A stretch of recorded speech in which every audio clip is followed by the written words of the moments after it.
मोहन और गीता दोनों पति पत्नी थे। आज उनकी शादी की पहली सालगिरह थी और मोहन गीता को गिफ्ट के तौर पर एक क्रूज पर घुमाने ले जा रहा था।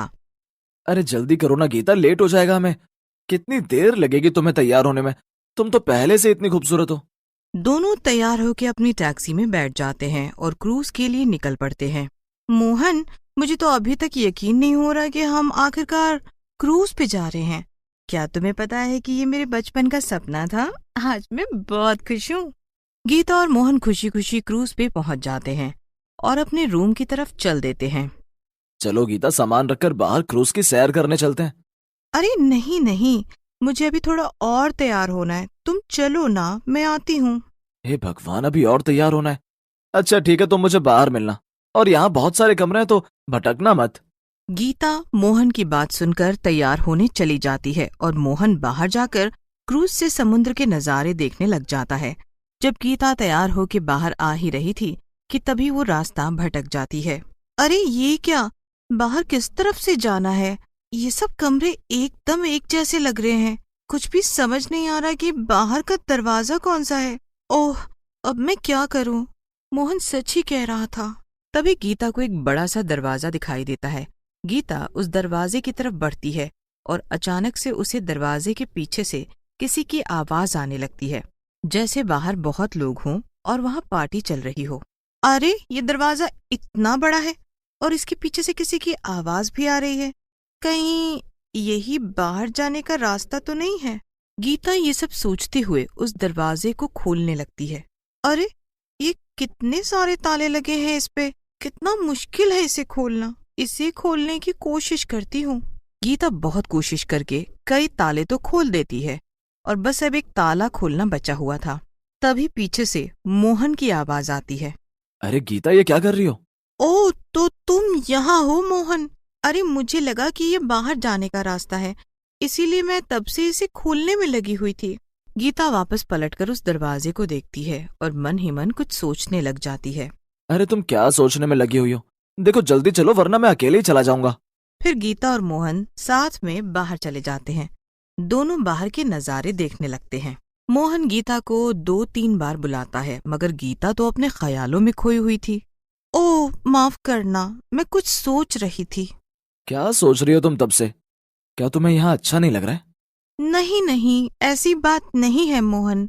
मैं उस दरवाजे के बारे में सोच रही हूँ जहाँ से हम अभी आए हैं। मोहन, मुझे अच्छे से याद है कि उस दरवाजे के पीछे कोई था, और कोई एक नहीं, बहुत सारे लोग। मैंने किसी की आवाज सुनी थी, जैसे वहां पार्टी चल रही हो। अरे तो उस बारे में इतना क्या सोचना। हो सकता है उधर से बाहर निकलने का कोई रास्ता हो, या पीछे सचमुच कोई कमरे हो जहाँ पार्टी चल रही हो, और वो पीछे का दरवाजा हो जहाँ से अंदर जाना मना हो। देखो गीता, ये क्रूज शिप बहुत बड़ा है और यहाँ बहुत सारे लोग हैं। तुम भी ना, अब तुम इस ट्रिप को एंजॉय भी करो ना गीता। मैं यहाँ सिर्फ तुम्हारे लिए आया हूँ, और तुम हो कि न जाने किस दरवाजे के बारे में सोचने में लगी हुई हो। हाँ, तुम ठीक कह रहे हो। चलो, अब मैं भी नहीं सोचती कुछ। गीता मोहन की बात मान लेती है और दोनों मिलकर क्रूज पे मजे करते हैं। रात हो जाती है और दोनों बहुत थक जाते हैं। गीता और मोहन अपने कमरे में आ जाते हैं। मोहन तो बिस्तर पे गिरते ही थक कर सो जाता है, लेकिन गीता को नींद ही नहीं आ रही थी। अरे ये अरे क्या करूं, मुझे तो नींद ही नहीं आ रही है। एक काम करती हूँ, बाहर जाकर थोड़ा देर टहल लेती हूँ।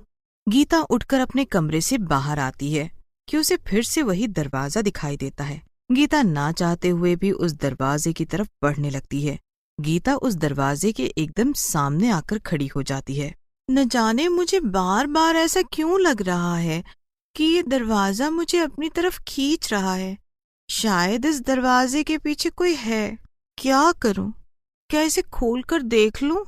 नहीं नहीं, कहीं मोहन मुझसे गुस्सा ना हो जाए। ओहो, क्या करूं अब मैं? गीता वहीं खड़ी होकर ये सब सोच ही रही थी कि उसने ये फैसला कर लिया कि उसे दरवाजे को खोल कर देखना है। उसने वो आखिरी ताला भी खोल दिया। जैसे ही गीता ने उस ताले को खोला, दरवाजे के पीछे से एक भयानक भूत सामने निकल कर आ गया। क्या? भूत! भूत! बचाओ! ये तो एक भूत है।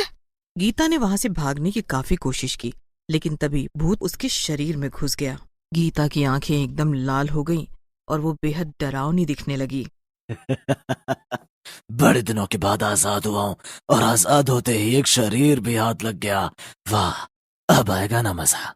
अब तो इस क्रूज में किसी की भी खैर नहीं। चलो अभी चलकर थोड़ा आराम कर लेता हूँ। वैसे मुझे तो काफी भूख लग रही है। क्यों ना आराम करने से पहले इस औरत के पति को ही मार कर खा लो। भूत ये सोचकर मोहन और गीता के कमरे की तरफ जाने लगता है कि तभी उसे उनके कमरे के बाहर एक आदमी दिखता है। वो आदमी नशे में था और अपना कमरा ढूंढने की कोशिश कर रहा था। आदमी की नजर गीता पर पड़ती है, पर उसे तो ये खबर ही नहीं थी कि गीता के अंदर कोई भूत है। ओहो, इतनी खूबसूरत औरत, कहीं मैं सपना तो नहीं देख रहा। बताओ मेरी रानी, मेरे साथ चलोगी? चलो हम हमारे कमरे में चलकर आराम से बातें करते हैं। लगता है इस औरत के पति का नसीब काफी अच्छा है, क्योंकि मेरा शिकार पहले ही मेरे पास आ गया।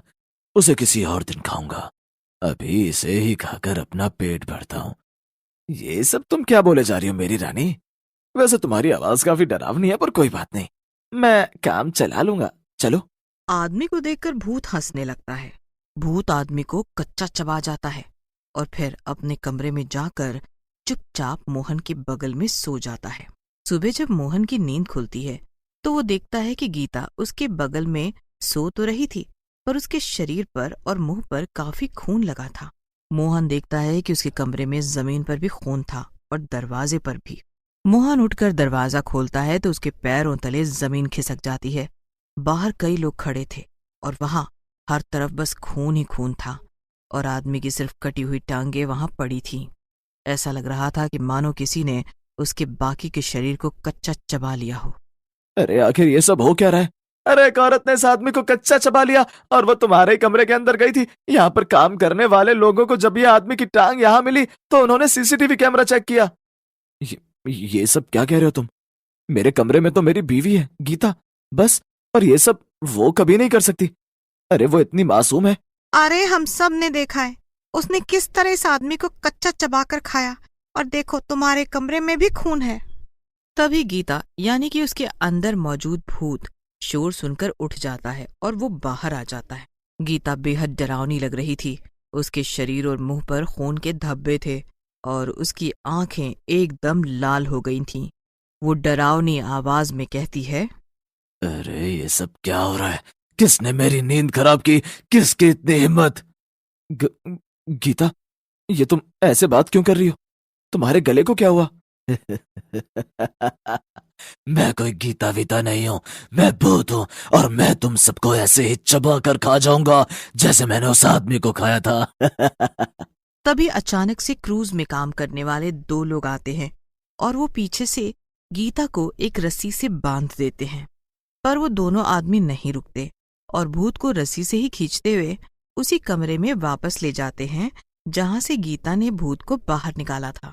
वो दोनों आदमी भूत को रस्सी के सहारे अंदर फेंककर बाहर फिर से उतने ही ताले लगा देते हैं। पीछे से मोहन भागा भागा वहां आ जाता है। अरे तुम दोनों ये क्या कर रहे हो? वो मेरी बीवी है। तुमने उसे उस दरवाजे के पीछे क्यों बंद किया भला? आखिर यहाँ हो क्या रहा है? मुझे तो कुछ भी समझ नहीं आ रहा। सर वो भूत बहुत समय से इस कमरे में बंद था, मगर जब हमने कल रात सीसीटीवी कैमरे की रिकॉर्डिंग देखी तो पता चला कि आपकी बीवी ने ये दरवाजा खोल दिया था और वो भूत बाहर निकल कर आया था। बाहर निकलते वो आपकी बीवी के शरीर में घुस गया। वो दोनों आदमी एक बड़ा सा जाल लेकर आते हैं और कमरे के दरवाजे के बाहर खड़े हो जाते हैं। एक आदमी अपने फोन में कमरे के अंदर लगे सीसीटीवी की रिकॉर्डिंग देखने लगता है। थोड़ी ही देर में भूत गीता के शरीर से बाहर निकल आता है और गीता बेहोश हो जाती है। पर जैसे ही भूत गीता को खाने के लिए आगे बढ़ता है, वो दोनों आदमी कमरे का दरवाजा खोलकर अंदर आ जाते हैं और भूत को जाल में फंसा लेते हैं। जब भूत जाल में फंस जाता है तो वो दोनों आदमी उसे ले जाकर समुद्र में फेंक देते हैं। उधर गीता को भी होश आ जाता है और सब कुछ पहले जैसा ही हो जाता है।